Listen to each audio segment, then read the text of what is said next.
Welcome to Prep Classes Academy. Today we'll be doing the last chapter of classroom management. So let us begin. But before that, I want to give you an update कि Prep Classes Academy बहुत जल्दी coaching start करने वाले हैं OTET and OSSTET का. तो जो भी इंटरेस्टेड हैं दे कैन काइंडली अप्लाई. आप डाउनलोड करिए प्रेप क्लासेस एकेडमी का ऐप और उसमें सिर्फ यही नहीं बाकी सुविधाएं रिलेटेड टू बीएड, उसके नोट्स, उसके वीडियोस, उसके क्लासेस, उसके अपडेट्स सब कुछ आपको उसमें मिल जाएंगे. So all the best. Now let us begin. Action research in education. It involves teachers identifying a specific issue or area for improvement in their teaching method, students' learning, or the classroom environment, and then taking steps to address it through reflection, observation, data collection, and analysis. तो basically इस chapter में हम लोग पढ़ेंगे क्या कि teachers किस तरीके से आइडेंटिफाई करते हैं जो इश्यूज़ होते हैं बच्चों को पढ़ने में, उनके मेथड से अगर बच्चों को प्रॉब्लम होता है. जैसे बच्चों को पढ़ाया, फिर उनका जब असेसमेंट किया तो पता चला कि काफ़ी बच्चों का जो रिजल्ट है वो इतना अच्छा नहीं है. तो उसमें टीचर्स अपने मेथड्स में क्या इंप्रूवमेंट करते हैं कि स्टूडेंट्स का लर्निंग और बेटर हो. तो पहला है identifying the problem. The first step is for a teacher to identify a problem or area of concern within the classroom. This could be related to student behavior, teaching strategies, student engagement, assessment methods और learning outcomes. अब problem किसी में भी हो सकता है teaching method बहुत अच्छा था लेकिन स्टूडेंट बिहेवियर में इशू था. हो सकता है स्टूडेंट बिहेवियर भी ठीक है लेकिन स्टूडेंट के एंगेजमेंट में और असेसमेंट मेथड में कुछ प्रॉब्लम है. तो उस प्रॉब्लम को आइडेंटिफाई करना is the first thing. For example, if students are not engaging with a particular lesson, the teacher might identify this as an area for improvement. Second, a review of existing literature. Before jumping into the action phase, it's important to review existing research and literature on similar problems or strategies. This provides a theoretical foundation for an approach you choose to implement and can help avoid repetition previous mistake. तो कुछ भी जैसे problem पता चलती है कुछ action नहीं लेना है, पहले हमको रिव्यू करना है कि क्या सही में हमने जो प्रॉब्लम आइडेंटिफाई किया है वो सही है, क्या वही एक प्रॉब्लम है जिस वजह से इशू हो रहा है. ताकि अगर ऐसा हुआ कि अगर आपको प्रॉब्लम पता चला और आपने तुरंत उसका एक्शन ले लिया, फिर पता चला अरे और एक प्रॉब्लम भी था, उसको भी हमें करना चाहिए था सॉर्ट आउट. तो इसलिए एक बार में अच्छे से उसको रिव्यू करना है, उसके बाद हमें आगे स्टेप में जाना है. फिर डेवलपिंग अ हाइपोथेसिस और research question. Based on any identified problem the teacher develops a specific research question on hypothesis. For instance, will integrating interactive activities increase student engagement in maths classes? This helps focus the investigation and provides a direction for the action plan. Hypothesis मतलब एक सोच के अपना कि अगर हम लोग ये मेथड यूज़ करेंगे क्या ऐसा हो पाएगा, अगर वो मेथड यूज़ करेंगे क्या कुछ बेटरमेंट हो पाएगा. उस टाइप के हाइपोथेसिस और रिसर्च क्वेश्चंस पहले अप्लाई करने पड़ेंगे in order to come to a conclusion. उसके बाद planning the action. The teacher plans the intervention or strategy that will address the problem. This could involve changing a teaching method. तो मैंने जैसा बोला या तो टीचिंग मेथड चेंज करेंगे या तो क्लासरूम मैनेजमेंट चेंज करेंगे या फिर जो असेसमेंट टेक्निक है उसको चेंज करेंगे. उसके बाद इम्प्लीमेंटिंग द एक्शन. अब जो उन्होंने प्लान किया उसको इम्प्लीमेंट करना, जैसे नया मटेरियल कुछ ऐड करना, स्ट्रक्चर ऑफ लेसन को चेंज करना, बच्चों की टीचिंग टेक्निक में जैसे बच्चों के लर्निंग के लिए टीचिंग टेक्निक को चेंज करना, उस तरीके से उस एक्शन को इम्प्लीमेंट करेंगे. Then data collection and observation. Throughout the process, data must be collected to evaluate the impact of the intervention. तो हमने जब उस प्रॉब्लम का सोल्यूशन निकाला और उसको अप्लाई किया, उस एक्शन को हमने इम्प्लीमेंट किया, तो हमें हर फेज में उस डेटा को कलेक्ट भी करना है कि क्या हमने जो रिव्यू किया था उससे बेटर रिजल्ट आ रहा है. अगर नहीं आ रहा है तो again we'll go to the first step. Instead of सारे प्लान को अच्छे तरीके से इंप्लीमेंट करके कंक्लूजन जाने से पहले हम लोग हर स्टेप में डेटा कलेक्ट करेंगे ताकि जहां हमें पता चले कि नहीं प्रॉब्लम अभी भी है तो हम लोग जीरो से फिर स्टार्ट कर सकें. Analyzing the data. Once sufficient data is collected, the teacher analyzes it to determine if the intervention had the desired effect. तो जैसा मैंने बोला उनको पहले जब उन्होंने सफिशिएंट जो भी उन्होंने टेक्निक यूज़ किया उसके डेटा कलेक्ट करने के बाद वो देखेंगे कि क्या उनका डिजायर्ड रिजल्ट उनको मिला या नहीं. Reflecting on the result based on the analysis, the teacher reflects on the effectiveness of the intervention. Did it work? Why or why not?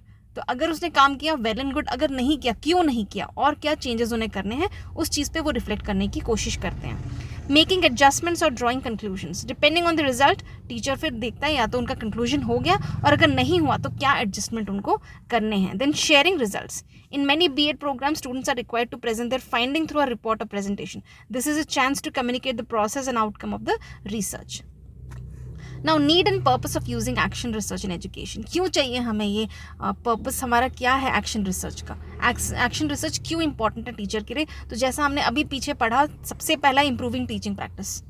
अब मैं टीचर हूँ, मैं जाऊँगी क्लास में, सबको एक मोनोटोनस वे में पढ़ा के आ जाऊंगी, बिल्कुल नहीं देखूंगी बच्चों को समझ आ रहा है नहीं आ रहा है, बच्चों का रिजल्ट क्या हो रहा है, then it is not what a teacher is suppose to do. But action research से क्या होगा, टीचर अपना इम्प्रूवमेंट कर सकते हैं। कैसे? बच्चों ने नहीं पढ़ा, अपना टीचिंग मेथड चेंज किया, बच्चों के बिहेवियरल इशू है उनके साथ और फ्रेंडली रहे, तो उस तरीके से उन्हें अपना एक्शन अप्लाई करना है कि क्लास में पॉजिटिव रिजल्ट आए। Promotes professional development. ऑफकोर्स कल को कोई बोलेगा कि अरे आप उस टीचर को जानते हो, हाँ मैं जानता हूँ, कैसे? She is a very good teacher. Why somebody is called a good teacher? Because उनके अंदर वो डेवलपमेंट लोग देखते हैं कि उनके अंदर इतना डेवलपमेंट है, वो इतना अच्छा पढ़ाती है, बच्चे इतने इन्वॉल्व रहते हैं, तो वो प्रोफेशनल डेवलपमेंट में भी हेल्प करता है। Then encourages collaboration amongst educators.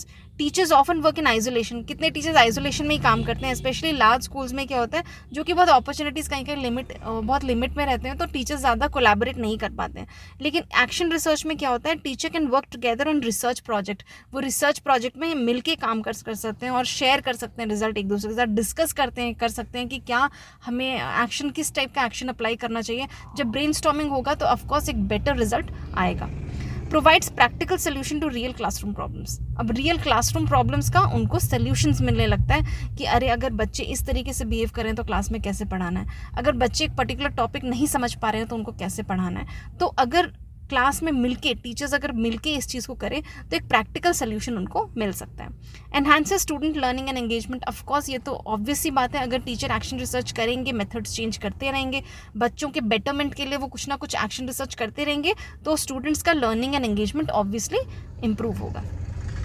Facilitates data-driven decision making. Teacher often make decision based on intuition or tradition, but evidence-based practices can lead to more effective educational outcome. चलो teacher सोचेंगे चलो इसलिए ऐसा हो रहा होगा, चलो मैं फिर से टेस्ट ले लेती हूँ, हो सकता है मैंने क्वेश्चन पेपर बहुत डिफिकल्ट बनाया, मैं फिर से टेस्ट ले लेती हूँ। इस टाइप का नहीं सोच के प्रॉपर डेटा को कलेक्ट करके डिसीजन लेना is completely different all together. तो इसलिए इस टाइप का एक्शन रिसर्च जो होता है वो डेटा ड्रिवन होता है, तो डिसीजन जो होता है वो और अच्छा होता है और बहुत ही कॉन्क्रीट होता है। And pass teachers as researchers. तो टीचर को और ज़्यादा एक्सप्लोर करना पड़ेगा, हर चीज़ में डेटा कलेक्ट करना पड़ेगा और स्टडी करना पड़ेगा, तो ऑब्वियस ही बात है they will become a good researchers. Supports continuous improvement. और ये कंटिन्यूस इंप्रूवमेंट में हेल्प करता है। कैसे? सोचो आप अभी एक क्लास 5 के बच्चों को पढ़ाते हो, इस साल बच्चों का इस साल जो आपको बच्चे मिले उनका मेंटल और कॉग्निटिव लेवल जो है ज़रूरी नहीं है कि नेक्स्ट ईयर आपको वैसे ही मिले, हो सकता है उनसे बेटर मिले, हो सकता है उनसे स्लो लर्नर्स मिले। तो उसके हिसाब से टीचर को अपना टीचिंग मेथड, अपना टेक्निक सब कुछ बैलेंस करना पड़ता है, तो it leads to a continuous improvement.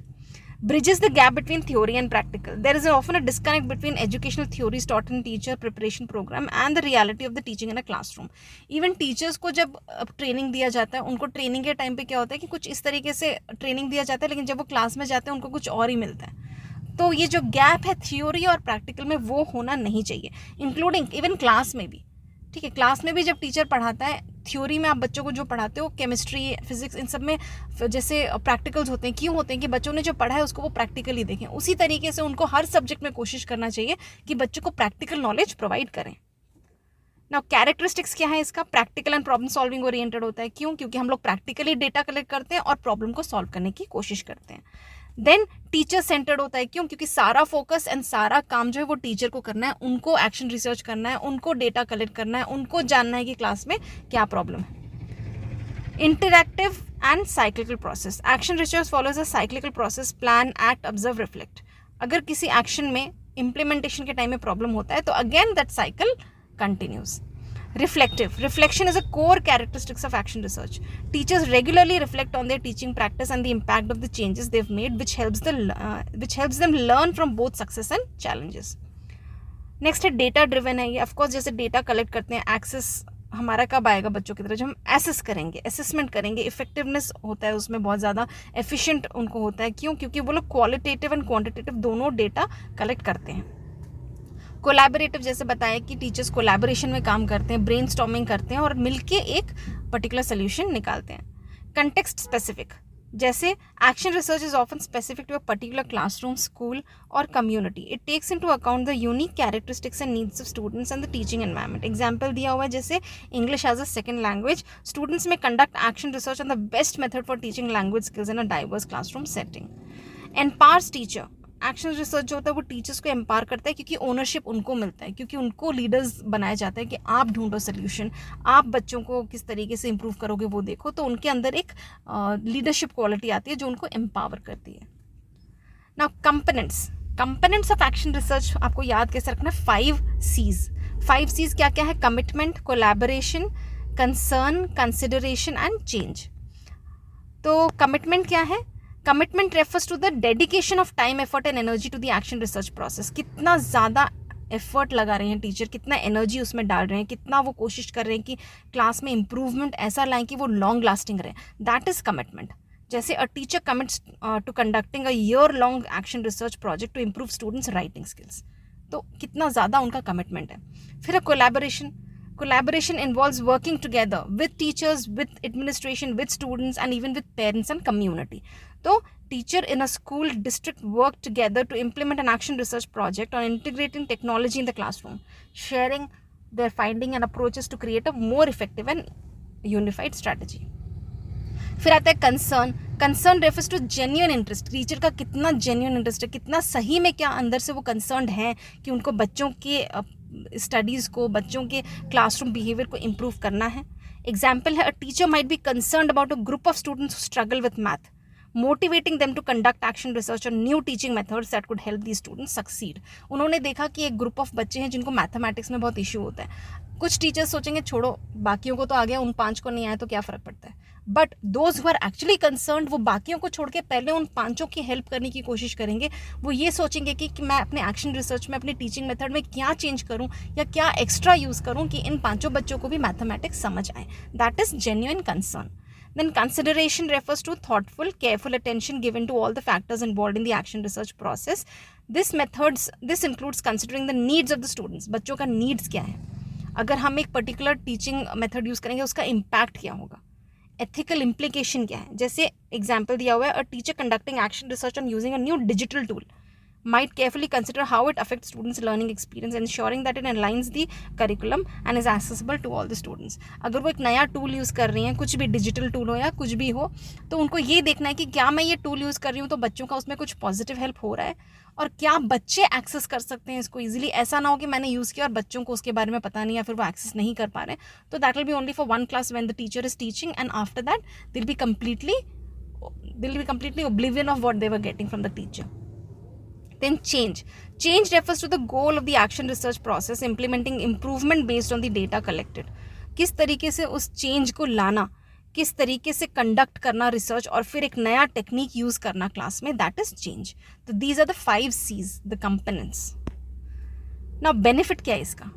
जो हमने अभी तक पढ़ा एग्जैक्टली वही है कि वो टीचिंग का प्रैक्टिस इंप्रूव करती हैं, प्रोफेशनल ग्रोथ करती हैं, रिफ्लेक्शन प्रमोट करते हैं, स्पेसिफिक क्लासरूम चैलेंजेस जो होते हैं, हर क्लास के अलग अलग चैलेंज होते हैं, तो हर स्पेसिफिक चैलेंजेस को वो इंप्रूव करने की कोशिश करते हैं, टीचर्स को एम्पावर करते हैं, एनकरेज करते हैं collaboration, enhance student learning and engagement. ये भी हमने देखा कि स्टूडेंट लर्निंग एंगेजमेंट में भी वो बढ़ता है.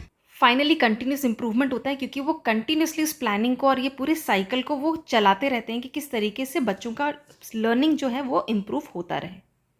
Then cycle of action in research, action research in the education. The cycle of action research in education typically follows a systematic process aimed at improving teaching practice and student outcome. So the first is identify the problem, exactly same what we discussed earlier. Identify the problem, कि problem कहाँ पे है, method में है या बच्चों के behaviour में है या फिर किसी कॉम्प्रिहेंशन में है, किसी पर्टिकुलर सब्जेक्ट में है, उस टाइप से आइडेंटिफाई करना है. Then devise a plan. Then an action plan has to be set up by the teacher कि what she has to do to improve the problem that they have identified. Act to implement the plan. Then they have to act and they have to implement what they have decided to implement for the problem that the class is facing. उस problem के लिए जो भी उन्होंने act decide किया उसको implement करेंगे and then observe करेंगे कि क्या उन्होंने जो एक्शन प्लान्स उन्होंने जो अप्लाई किया है वो उस पर्टिकुलर प्लान के लिए काम किया या नहीं किया. अगर किया then the process is closed there, and if not then this process again starts from the beginning, that is identifying the problem again. तो इसीलिए इसको एक साइकिल बोला गया है.